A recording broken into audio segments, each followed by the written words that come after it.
এহরাম অবস্থায় কোন ধরনের জুতা পরিধান করা যাবে?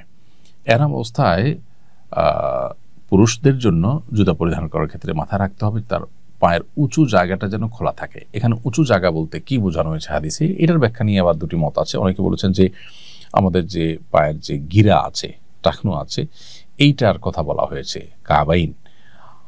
আবার অনেকে বলেছেন যে আমাদের পায়ের যে এই যে উপরের অংশটা উঁচু, এটা বোঝানো হয়েছে।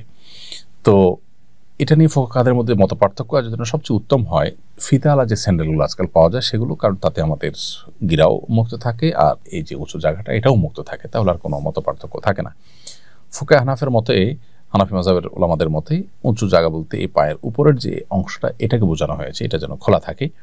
আর অন্যান্য ফকিদের অনেকে হাম্বলি ফকিগণ তারা বলেছেন যে দুইটা গিরা যে আছে এই গিরা কাবাইন সেটার কথা বোঝানো হয়েছে। বিধায় সেটা যদি ওপেন থাকে তাহলে সাধারণ যে কোনো স্যান্ডেল বা জুতা পরা যেতে পারে, কেটস জাতীয় কিছু পরা যাবে না, যেহেতু তাতে উঁচা অংশটা ঢেকে যায়।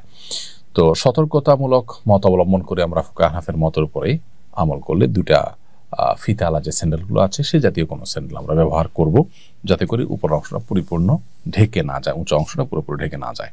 অথবা এমন কোনো যেটা বললাম যে আঙ্গুল ঢাকলো কিন্তু উপরের অংশটা খোলা থাকলো, সেটাও জায়েজ হবে।